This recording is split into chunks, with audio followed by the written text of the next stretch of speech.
નમસ્તે વિદ્યાર્થીઓ, આજે આપણે લેક્ચર નંબર 5 અને આ ચેપ્ટરનું છેલ્લું લેક્ચર છે, જેમાં આપણે જે બાકી રહેલા ટોપિક વિશે વાત કરીશું.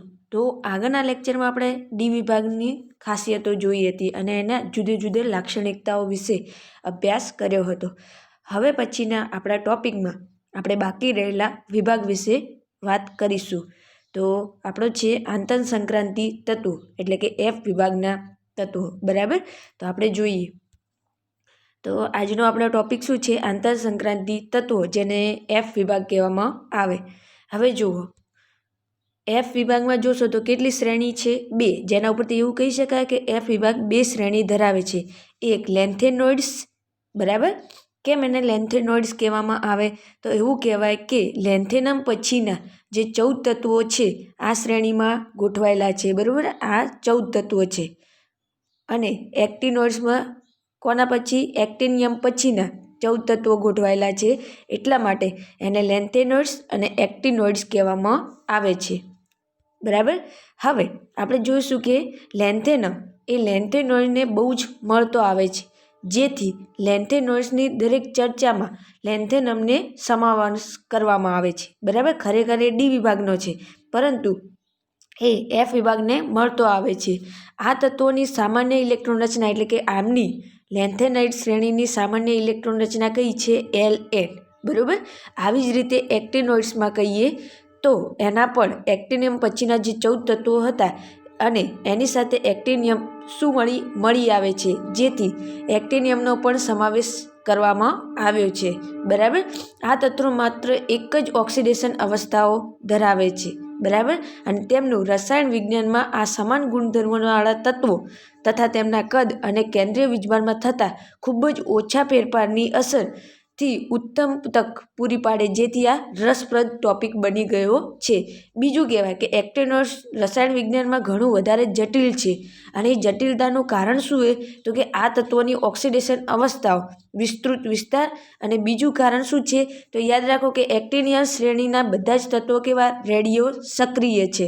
એટલે આ વિભાગના બધા જ તત્વો કેવા? રેડિયો સક્રિય છે. જ્યારે આપણી લેન્થેનોઇડ સિરીઝ છે એમાં એક જ તત્વ રેડિયો સક્રિય છે, જેનું નામ છે PM, જેને બરાબર PM સંજ્ઞા છે. તો યાદ રાખજો. હવે આપણે પહેલો ટોપિકની વાત કરીશું, લેન્થેનોઇડ્સ. બરાબર, તો લેન્થેનોઇડ્સ વિશે અભ્યાસ કરીએ. બરાબર, તેના જુદા જુદા ગુણધર્મો વિશે અભ્યાસ કરીશું. બરાબર, તો યાદ રાખો કે લેન્થેનમ અને લેન્થેનોઇડ્સ નામ જેમની સામાન્ય સંજ્ઞા શું હતી? Ln. બરાબર, અને પરમાણ્વીય અને કેટલીક આયનીય અવસ્થાઓની ઇલેક્ટ્રોન રચના તથા પરમાણ્વીય અને આયનીય ત્રિજ્યાના મૂલ્ય આપણે સામાન્ય રીતે દર્શાવીશું.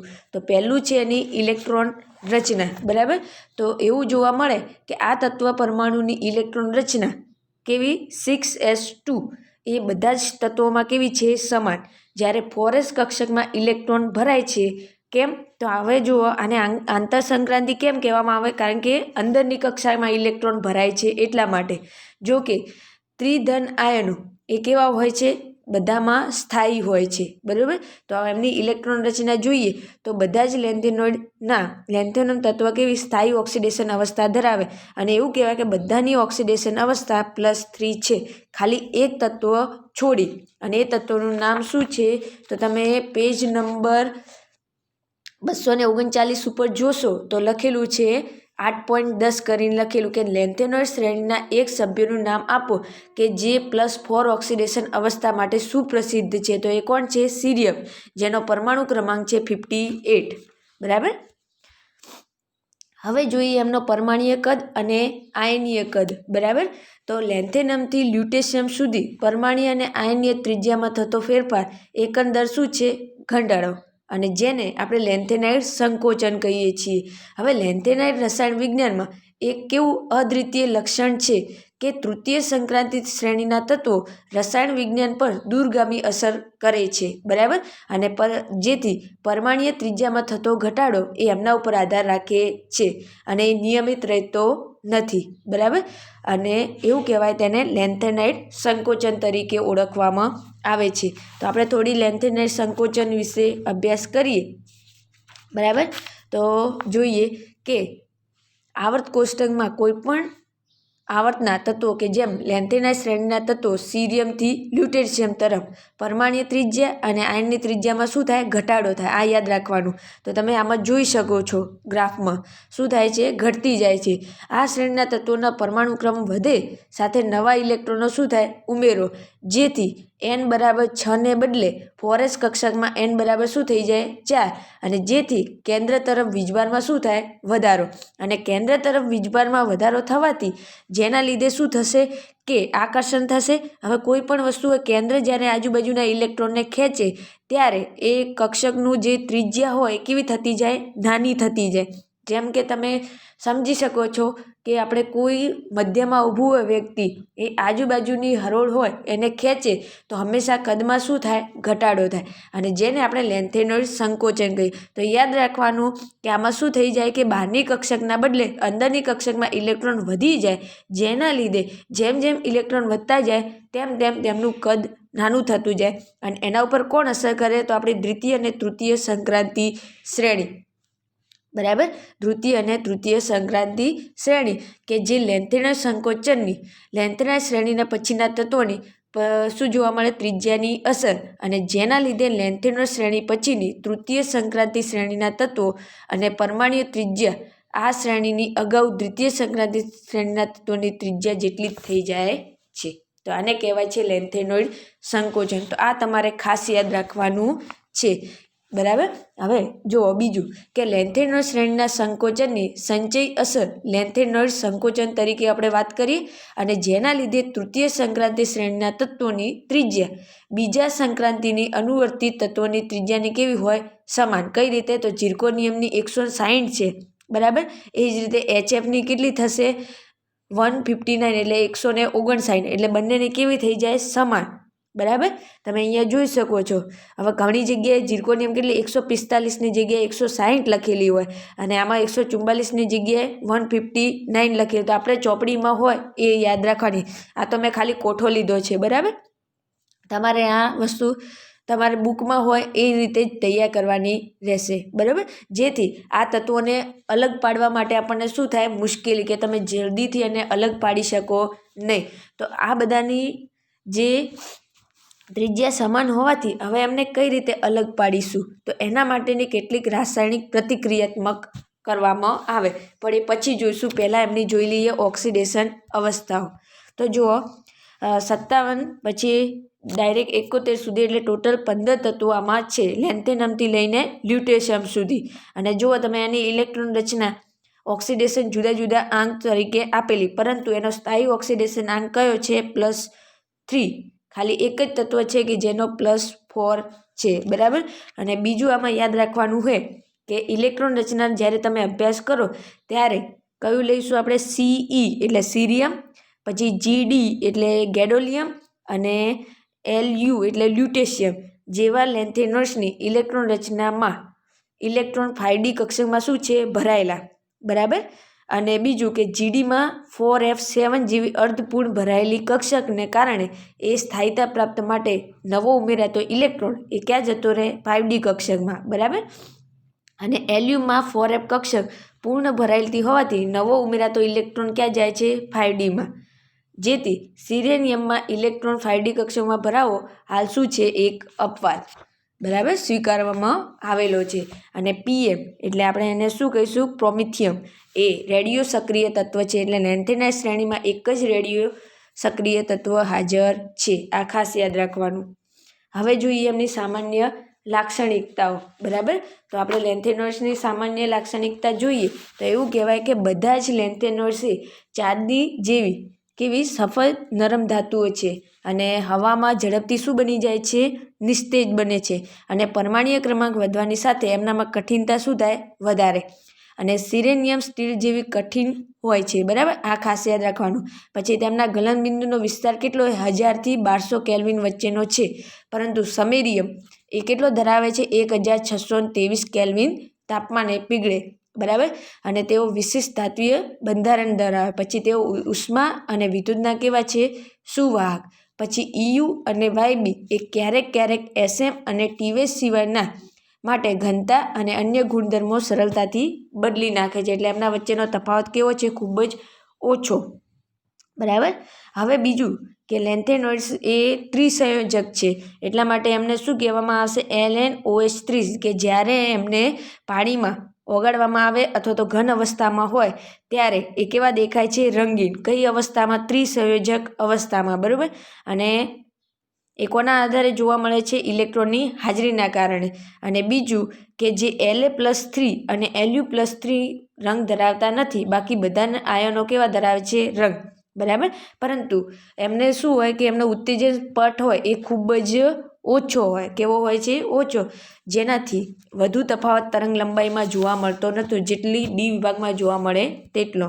બરાબર. અને બીજું ખાસ યાદ રાખવાનું છે આમાં કે F0 પ્રકારના એટલે કે કયા? La+3 અને C+4, અને F14 પ્રકારના કયા છે? Yb+2 અને Lu+3 આયનો સિવાય બધા જ લેન્થેનોઇડ્સ આયન કેવા છે? અનુચુંબકીય. આ બધા કેવા છે? પ્રતિચુંબકીય. એટલે ખાસ યાદ રાખવાનું. બીજું કે નિયોડિયમમાં અને ચુંબક કેવું હોય છે? મહત્તમ હોય છે. બરાબર. હવે આપણે જોઈશું લેન્થેનોઇડ્સની ઓક્સિડેશન અવસ્થાના આધારે. બરાબર. કે એમના ગુણધર્મ જોઈશું. તો હવે જોઈએ કે લેન્થેનોઇડ્સ એ જુદા જુદા, જેમ કે પાણી સાથે એ શું બનાવશે? હાઇડ્રોક્સાઇડ ત્રિસંયોજક. પછી કાર્બન સાથે શું બનાવશે? LnC2. નાઇટ્રોજન સાથે, સલ્ફર સાથે, O2 સાથે એટલે ઓક્સાઇડ આપે છે. પછી હાઇડ્રેટ અને હેલાઇડ, જુદા જુદા હેલાઇડ આપે છે. બરાબર. તો આ રીતે રાસાયણિક પ્રક્રિયાથી અલગ અલગ હેલાઇડ્સ આપે છે. હવે જોઈએ એમનો ઉપયોગ. તો સામાન્ય ઉપયોગ શું છે? તો લેન્થેનોઇડ એક ઉત્તમ ઉપયોગ પતરા અને નળીઓ બનાવવા માટે મિશ્ર ધાતુ તરીકે સ્ટીલમાં ઉમેરવામાં આવે છે. પછી એની એક સુપ્રસિદ્ધ, જેને મિસ ધાતુ કહેવાય છે, જેનું નામ છે પાયરોફોરિક, જેના અંદર 50% Ce, 40% La, 7% Fe અને 3% અન્ય ધાતુ એટલે કઈ? સલ્ફર, કાર્બન, કેલ્શિયમ અને એલ્યુમિનિયમ, જે ભેગી થઈ અને મિસ ધાતુ બનાવે. આ મિસ ધાતુનો મોટો જથ્થો Mg આધારિત મિશ્ર ધાતુ બનાવવામાં ઉપયોગી છે. અને બંદૂકની ગોળી, કવચ અને લાઇટરના ચમક માટેના પથ્થરમાં બનાવટમાં થાય છે. બીજું કે લેન્થેનોઇડ્સના મિશ્ર ઓક્સાઇડ સંયોજનો પેટ્રોલિયમ ભંજક ઉદ્દીપક તરીકે વપરાય છે. અને લેન્થેનોઇડના કેટલાક ઓક્સાઇડ સંયોજનોનો ઉપયોગ ટેલિવિઝન પડદામાં સંદીપક તરીકે, તેવી જ રીતે પ્રસ્ફુરણ પૃષ્ઠોમાં વપરાય છે. હવે જો એક બીજું ઉદાહરણ હું આપી દઉં કે જે આમાં નથી આપ્યું. યાદ રાખો કે CEO2 સિરેનિયમનો ઓક્સાઇડ વર્ણકોમાં એટલે કે રંગકોમાં ઉપયોગ થાય છે. પછી બીજું યાદ રાખો કે સેરિક સંયોજનો કદમાપક પૃથ્થકરણમાં ઓક્સિડેશન કરતા તરીકે વપરાય છે. પછી લેન્થેનોઇડના જે ઓક્સાઇડ એ કેમેરામાં ઊંચા વક્રીભવનકવાળા ઓપ્ટિકલ કાચની બનાવટમાં થાય છે. બરાબર. અને બીજું યાદ રાખો કે ગેડોલિનિયમ સલ્ફેટ એ ચુંબકની અસરથી નીચું તાપમાન ઉત્પન્ન કરવા માટે વપરાય છે. બરાબર. તો આ ખાસ યાદ રાખવાનું છે તમારે. હવે પછીની આપણી શ્રેણી જોઈશું એક્ટિનોઇડ્સ. તો એક્ટિનોઇડ્સની પહેલાં તો જોઈ લઈએ તો 89 થી 103 એટલે ટોટલ 15 તત્વોનો સમાવેશ થાય છે એક્ટિનિયમ સાથે. બરાબર. અને આમાં તમે જોશો કે 5F કક્ષકમાં ઇલેક્ટ્રોન ઉમેરાય છે. બરાબર. બાકી બીજી કક્ષાઓ કેવી છે? સમાન છે. તો યાદ રાખો કે એક્ટિનોઇડ્સ એ કેવા છે? બધા જ રેડિયો સક્રિય તત્વો છે. તેની શરૂઆતના તત્વો સાપેક્ષ રીતે લાંબો અર્ધાયુષ્ય સમય ધરાવે અને ત્યાર પછીના તત્વો અર્ધાયુષ્ય સમય 1 દિવસથી 3 મિનિટના ગાળામાં જ છે. બીજા બધાનો વધારે છે. પછી લોન્શિયમ જે 103 નંબરનું છે નો અર્ધાયુષ્ય સમય 3 મિનિટનો છે. અને પછીના તત્વો માત્ર નેનોગ્રામમાં જ બનાવી શકાય છે. એટલે એમને રેર એલિમેન્ટ કહેવાય, અથવા તો તેમની સાપેક્ષ સ્ટડી કરવી કેવી છે? એટલે કે અભ્યાસમાં આવતું નથી, ખૂબ જ મુશ્કેલી છે. રેડિયો સક્રિય તત્વો હોવાથી તેની વધુ માહિતી આપણે મેળવી શકીએ નહીં. બરાબર. તો આ ખાસ યાદ રાખવાનું છે. હવે તેમની ઇલેક્ટ્રોન રચના જોઈએ. તો એવું માનવામાં આવે છે કે બધા જ એક્ટિનોઇડ્સમાં 7+2 ઇલેક્ટ્રોન રચના હોય છે. અને 5F તથા 6D પેટાકોષો જુદી જુદી રીતે ભરાય. અને 14 ઇલેક્ટ્રોન 5F કક્ષોમાં ભરાઈ શકે છે. આપણને ખબર F વિભાગમાં કેટલી ભરાશે? 14. બરાબર. અને અર્ધ હોય તો કેટલી હોય? 7. એટલે 7 પેટા કક્ષકો હોય, 7માં 2 ઇલેક્ટ્રોન ભરાઈ શકે. તમે જોઈ શકો કે લેન્થેનાઇડ્સની જેમ એક્ટિનાઇડની ઇલેક્ટ્રોન રચનામાં શું જોવા મળે? અનિયમિતતા. એટલે કે 5f પેટા કક્ષકોમાં રહેલી F0, F7 અને F14 ઇલેક્ટ્રોનની રચનાઓની સ્થાયિત્વ સાથે સંબંધિત છે. આમ AM અને CMની ઇલેક્ટ્રોન રચના અનુક્રમે કેટલી છે? તો બંનેમાં જોશો ઇલેક્ટ્રોન રચના સમાન હોય, પરંતુ એકમાં 6d1 છે અને એકમાં 6d શું હશે? 0. જો કે 5f અને 4f કક્ષકો સાથે તરંગ વિધેયના કોણીય ભાગના સંદર્ભમાં શું દર્શાવે? સમાનતા. જેથી 5f કક્ષકો એ 4f કક્ષકો જેટલી અંદરના ભાગમાં દબાયેલી હોતી નથી, એટલે આમાં સંકોચન જોવા મળતું નથી. બીજું કે હવે જ્યારે એમનો આયની એક જ જોઈએ ત્યારે એક્ટિનોઇડ્સમાં લેન્થેનાઇડમાં જોવા મળતા સામાન્ય વલણ જેવું જ વલણ જોવા મળે છે. આમાં પણ M+3 આયનોનું કદ ક્રમશઃ શું થાય? ઘટે છે. અને તેમને એવું કહી શકાય કે લેન્થેનોઇડ જેવું જ થોડા પ્રમાણમાં સંકોચન જોવા મળે, પરંતુ સંકોચનમાં 4f ઇલેક્ટ્રોનની નબળી શિલ્ડિંગ અસરના કારણે એક તત્વ બીજા તત્વમાં ક્રમશઃ વધતું જાય છે. પહેલામાં શું થતું હતું? ઘટતું જતું હતું. હવે તેની ઓક્સિડેશન અવસ્થા જોઈએ તો આમાં ઓક્સિડેશન અવસ્થામાં તફાવત છે કે સ્થાયી ઓક્સિડેશન અવસ્થા +3, +4, +5 અને +6 સુધી જોવા મળે છે. બરાબર, ખાસ યાદ રાખવાનું. એમાં તમે જોશો કે એક્ટિનિયમમાં +3 હોય છે, જ્યારે થોરિયમ અને ત્યાર પછી Pa, યુરેનિયમ અને નેપ્ચ્યુનિયમમાં અને પ્લુટોનિયમમાં વધતું જાય છે. બરાબર, તો આ યાદ રાખવાનું કે થોરિયમમાં +4 છે, પરંતુ Pa, યુ અને નેપ્ચ્યુનિયમમાં અનુક્રમે +5, +6 અને +7 સુધી વધે છે, ફરી પાછી ઘટતી જાય છે.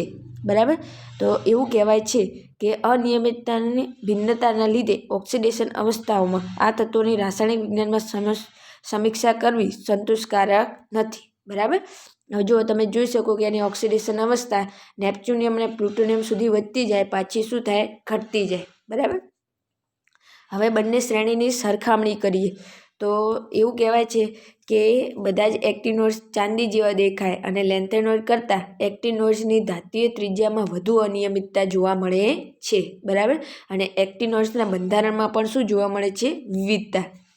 બીજું કે એક્ટિનોઇડ્સ એ અત્યંત પ્રતિક્રિયાત્મક ધાતુ છે અને ખાસ કરીને જ્યારે જેઓ સૂક્ષ્મ વિભાજિત હોય ત્યારે, એટલે ઉદાહરણ આપી જુઓ, ઉકળતા પાણીની તેમની સાથેની પ્રક્રિયા ઓક્સાઇડ અને હાઇડ્રાઇડનું શું આપે છે? મિશ્રણ. અને મધ્યમ તાપમાને તેઓ મોટાભાગની અધાતુ સાથે સંયોજાઈ શકે છે. પછી બીજું કે HCl સાથે એટલે કે હાઇડ્રોક્લોરિક એસિડ બધી જ ધાતુઓ પર હુમલો કરે, પરંતુ મોટાભાગની ધાતુઓ એટલે કે HNO3 થી ઓછી અસર પામે છે, અને આ ધાતુઓ પર ઓક્સાઇડનું સંરક્ષિત સ્તર બની જાય, અને જેનથી ધાતુઓ પર કોઈ અસર થતી નથી. હવે એક્ટિનોઇડ્સના ચુંબકીય ગુણધર્મો લેન્થેનોઇડની સરખામણીમાં કેવા હોય છે? વધારે જટિલ. પછી 5fમાં અયુગ્મિત ઇલેક્ટ્રોનની સંખ્યા સાથે એક્ટિનોઇડ્સ એ ચુંબકીય ગ્રાહ્યતામાં ફેરફાર એવો જોવા મળે કે જે લેન્થેનોઇડ્સના અનુવર્તી પરિણામમાં હોય. બરાબર, બીજું કે જુદી જુદી લાક્ષણિકતાના આધારે એક્ટિનોઇડ્સની સરખામણી લેન્થેનોઇડ્સ સાથે કરવામાં પરિણામે શું જોવા મળે? તો એક્ટિનોઇડ્સમાં લેન્થેનોઇડ જેવી વર્તુળક એક્ટિનોઇડ શ્રેણીના બીજા અડધા ભાગથી સ્પષ્ટ હોતી નથી. એવું કહેવાય કે એક્ટિનોઇડના શરૂઆતના સભ્યો એકબીજા સાથે અત્યંત સામાન્ય એક જેવા લાગે, પરંતુ લેન્થેનોઇડ સાથે અને ગુણધર્મોમાં ક્રમિક ફેરફારના લીધે ઓક્સિડેશન અવસ્થામાં કારણભૂત ફેરફાર જોવા મળતા નથી અને એમની સાથે સામ્યતા દર્શાવે. અને એવું કહેવાય કે લેન્થેનોઇડ અને એક્ટિનોઇડ સંકોચન તત્વો આકાર પર વિસ્તૃત અસર કરે છે. અને બીજું કે આવર્તનમાં તેમના પછીના તત્વોના ગુણધર્મો ઉપર પણ અસર કરે છે. અને લેન્થેનોઇડ સંકોચન એ સૌથી મહત્વનું એટલા માટે છે કારણ કે તેને આપણે જોઈ શકીએ, કારણ કે એમની ઓક્સિડેશન અવસ્થા સમાન છે, પરંતુ એક્ટિનોઇડ એ રેડિયો સક્રિય હોવાથી તેના વિશે આપણે અભ્યાસ કરી શકીએ નહીં. હવે જુઓ, ડી અને એફ વિભાગના તત્વોના અનુપ્રયોગો પહેલાં હું થોડી વાત કરી દઉં કે લેન્થેનોઇડ્સની +3 ઓક્સિડેશન અવસ્થા ધરાવતા હોવાથી તેમને LnOH ટ્રાઇસ પ્રકારના હાઇડ્રોક્સાઇડ બનાવે છે અને આ હાઇડ્રોક્સાઇડમાં જે Ca એટલે કેલ્શિયમ હાઇડ્રોક્સાઇડથી ઓછા પરંતુ એલ્યુમિનિયમ હાઇડ્રોક્સાઇડ કરતાં વધુ બેઝિક હોય, આ મોસ્ટ યાદ રાખવાનું છે.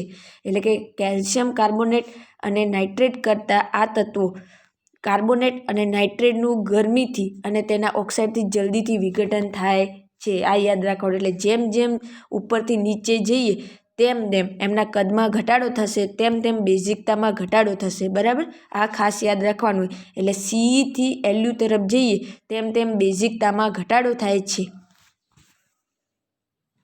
પછી યુરેનિયમ અને પ્લુટોનિયમ અને થોરિયમ જેવા આપણે પરમાણુ ઉર્જા ઉત્પન્ન કરવામાં અને વિદ્યુત ઉર્જા ઉત્પન્ન કરવા માટે વપરાય છે થર્મલ પાવર સ્ટેશનમાં. અને બીજું કે હવે આપણે લઈએ છીએ ડી અને એફ વિભાગના તત્વોના કેટલાક અનુપ્રયોગો, એટલે કે રોજિંદા જીવનમાં એમની ઉપયોગિતા. તો જો થોડે આગળ મેં લઈ લીધી હતી, ફરી આપણે એમની જોઈ લઈએ. બરાબર, તો તમે જોશો કે આપણે મિશ્ર ધાતુ તરીકે યુઝ થતી હતી. દાનના પોલાણ ભરવા માટે જુદી જુદી મિશ્ર ધાતુનો ઉપયોગ થતો હતો. પછી ઉદ્દીપક તરીકે ઉપયોગ થતો હતો. અને જેમ કે ઝિંક, કેડમિયમ, Hg જેવા સંક્રાંતિ ધાતુ તરીકે નહોતા વર્તતા. બરાબર, એવું બધું આપણે ભણી ગયા. હવે જોઈએ તો કે લોખંડ અને સ્ટીલ અત્યંત મહત્ત્વની બાંધકામ સામગ્રી છે. વિશ્વમાં સૌથી વધારે કહેવાય ને ઉપયોગમાં લેવાય છે. અને તેમનું ઉત્પાદન એ આયર્નના ઓક્સાઇડ સંયોજનના રિડક્શન અને અશુદ્ધિઓને દૂર કરી તથા કાર્બનનું ઉમેરણ કરી અને થોડું ક્રોમિયમ, મેંગેનીઝ અને નિકલ જેવી ધાતુઓનું મિશ્રણ કરીને બનાવવામાં આવે. જો તમને યાદ હોય તો મેં આગળ એક કોઠો મૂક્યો હતો જેના અંદર કેટલા ટકા મિશ્રણ કરવામાં આવે તેના વિશે લખેલું હતું. કેટલાક સંયોજનનું ઉત્પાદન વિશેષ હેતુઓ માટે કરવામાં આવે, જેમ કે ટાઇટેનિયમ ઓક્સાઇડ એ વર્ણક ઉદ્યોગો માટે. અને આપણને ખબર જો તમે વિદ્યુત રસાયણ ચેપ્ટર ભણી ગયા તો એમાં સૂકા કોષમાં શું વપરાતું હતું? MnO2. અને બેટરીમાં શું વપરાતું હતું? Zn. બરાબર, Znની પટ્ટી. અને બીજું કે આપણે કોષ ભણ્યા હતા, બરાબર, એમાં શું હતું? નિકલ, કેડમિયમ કોષની બેટરી. બરાબર, અને બીજું કે સમૂહ 11ના તત્વો કેવા છે? મોંઘા, જેથી એમને મુદ્રા ધાતુ કહેવામાં આવે છે. એમાંથી આપણે સોનું અને ચાંદી તો શું કરી નાખીએ? મોંઘું છે, પરંતુ એનો તો સંગ્રહ કરવામાં જ વાપરી નાખ્યો. અને એવું કહેવાય કે થોડા પ્રમાણમાં શેમાં વપરાય છે? મોબાઈલના જે અમુક સ્પેર પાર્ટ બનાવવા માટે. અને UK એટલે યુનાઇટેડ કિંગડમમાં કોપરના સિક્કા હોય, જે રિયલમાં શું હોય? કોપરનું સ્તર ચડાવેલું હોય, જે કોના બનેલા હોય? કોપર અને નિકલની મિશ્ર ધાતુ છે. તમે એ કોઠામાં જોજો. બરાબર, ત્રીજા કે લેક્ચરમાં મેં લીધું છે. બરાબર, અને સંયોજનોનો રાસાયણિક ઉદ્યોગ માટે ઉપયોગ શું થાય? ઉદ્દીપક. તો એ પણ આપણે જોઈ લીધું. તો એમાં કોણ કોણ હતું? Vanadium pentoxide, nickel, iron. બરાબર, એવું. હવે એક આપણે જોઈએ તો પોલિમર ચેપ્ટર જો તમે ભણશો હવે પાછળ આવશે, જેમાં ઝિગ્લર-નાટા ઉદ્દીપક જે શેનો બનેલો હોય? AlCH3 ટ્રાઇસ યુક્ત TiCl4નો. બરાબર, જેને ઝિગ્લર-નાટા ઉદ્દીપક કહેવાય. અને જે ઇથિનમાંથી પોલિથીન બનાવવા માટે વપરાય છે. બરાબર, પછી હેબર વિધિમાં આયર્નનો ભૂકો વપરાય છે. જુદા જુદા. બરાબર, આગળ જોઈ લીધું છે, ફરી જોઈએ. આમાંથી ખાલી નથી જોયેલો કયો છે? તો ફોટોગ્રાફી ઉદ્યોગમાં AgBr એ સંવેદનશીલ તરીકે વપરાય. એટલે જૂના જમાનામાં જ્યારે ફોટોગ્રાફી કરવામાં આવતી, આપણે જે કેમેરા જૂના વપરાતા, તમે જોશો કે એના રેડ એ પ્રકાશ Ag હોય એ પ્રકાશ પ્રત્યે શું હોય? સંવેદનશીલ હોય. જેથી AgBr એ શું કરે? કોઈ ચિત્ર હોય, એકવાર એના ઉપર પ્રકાશ પડે તો એ સ્થાયી થઈ જાય. પછી આપણે જે વોટર આઈડીમાં જે ઇન્ક આપે છે એ બી AgCl3ની બનેલી હોય છે. બરાબર, જે પ્રકાશ પ્રત્યે સંવેદન હોવાથી જ્યારે સિલ્વર હોય એ કોઈ સાથે સંયોજાયેલો હોય અને તેના ઉપર જ્યારે પ્રકાશ પડે ત્યારે એ શું? પોતાનો રંગ પરિવર્તન થાય અને સ્થાયી થઈ જાય, જે મહિનાઓ સુધી સ્થાયી રહી શકે. હવે આપણે સામાન્ય ઇલેક્ટ્રોન રચના જોઈએ તો એક્ટિનોઇડ્સની સામાન્ય ઇલેક્ટ્રોન રચનામાં જોઈએ તો એમાં Rn હશે, બરાબર, રેનોન. અને 5f 0થી લઈને 14 સુધી સમાઈ શકે. અને ડી કક્ષકમાં કેટલા હશે? વધુ ને વધુ 0થી લઈને 2 સુધી. અને 7s બરાબર, આ યાદ રાખવાના. લેન્થી નોટ્સની કેવી ઝેનોન આવશે અને 4s કક્ષકમાં ઇલેક્ટ્રોન ભરાશે.